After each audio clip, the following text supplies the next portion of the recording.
आम आदमी पार्टी को अब संजय सिंह की गिरफ्तारी से भी बड़ा झटका लग सकता है, क्योंकि सुप्रीम कोर्ट से जो खबर आई है उसके सामने संजय सिंह की गिरफ्तारी कुछ भी नहीं है। याद कीजिए वो दौर जब वर्ष 2012 में एक व्यक्ति भ्रष्टाचार से मुक्त राजनीति के लिए प्रचार करना शुरू कर देता है और उसके विचारों से प्रेरित होकर समाज के सभी वर्गों के लोग उसके साथ जुड़ते हैं।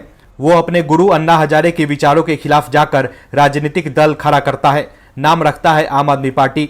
लोग विचारों से प्रभावित होकर उस व्यक्ति को हर संभव मदद भी करते हैं। उस व्यक्ति का नाम है अरविंद केजरीवाल। केजरीवाल साहब ने राजनीति में आकर लोगों को भरोसा दिया कि हम राजनीति को भ्रष्टाचार मुक्त कर देंगे, हम आम आदमी हैं, हमें मौका दीजिए, हम सब ठीक कर देंगे। लेकिन हुआ इसका उल्टा। साहब ने भ्रष्टाचार के खिलाफ जिस दल की स्थापना की, अब वही दल भ्रष्टाचार के आरोप झेलने लगी है। ये आजाद भारत की राजनीति में शायद पहली बार होगा कि किसी दल का कोई व्यक्ति नहीं, पूरा दल ही भ्रष्टाचार का आरोप झेल रहा होगा। अगर पूरा दल आरोपी बनता है तो शायद देश में ये पहला मामला होगा कि पूरा दल ही फंस गया है भ्रष्टाचार के आरोप में।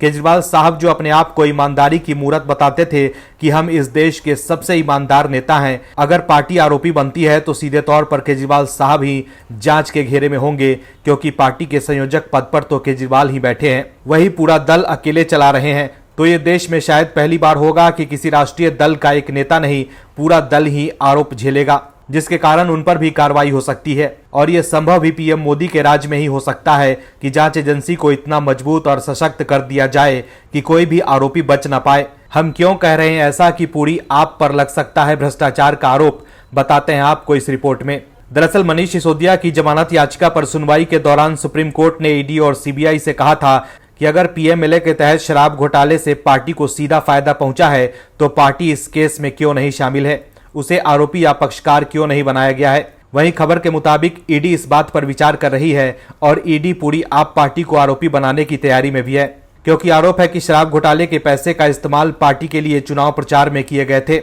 ऐसे में अगर ईडी आम आदमी पार्टी को आरोपी बनाती है तो ये केजरीवाल के लिए संजय सिंह की गिरफ्तारी से भी बड़ा झटका होगा, क्योंकि पार्टी अध्यक्ष होने के नाते केजरीवाल जांच एजेंसियों के रडार पर आ जाएंगे।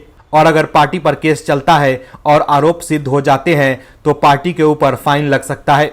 आम आदमी पार्टी एक रजिस्टर्ड नेशनल पार्टी है, उसके पास चुनाव आयोग का दिया हुआ चुनाव चिन्ह है। ऐसे में अगर पार्टी के ऊपर आरोप सिद्ध हो जाता है कि पार्टी किसी आपराधिक गतिविधि में संलिप्त रही है तो चुनाव आयोग इसके खिलाफ कार्रवाई कर सकता है और पार्टी के नेशनल पार्टी स्टेटस या चुनाव निशान को लेकर भी कार्रवाई हो सकती है। मतलब ईडी अगर आम आदमी पार्टी को आरोपी बनाती है तो केजरीवाल की पार्टी पर ही खतरा मंडराने लगेगा। जिस दल ने ये कसम खाई थी कि हम जब सत्ता में आएंगे तो भ्रष्टाचार खत्म कर देंगे, लेकिन अब आम आदमी पार्टी ही मुश्किल में फंस गई है। Bureau report, OMH news. और भी वीडियोस देखने के लिए चैनल को सब्सक्राइब करें और बेल आइकन को दबाएं।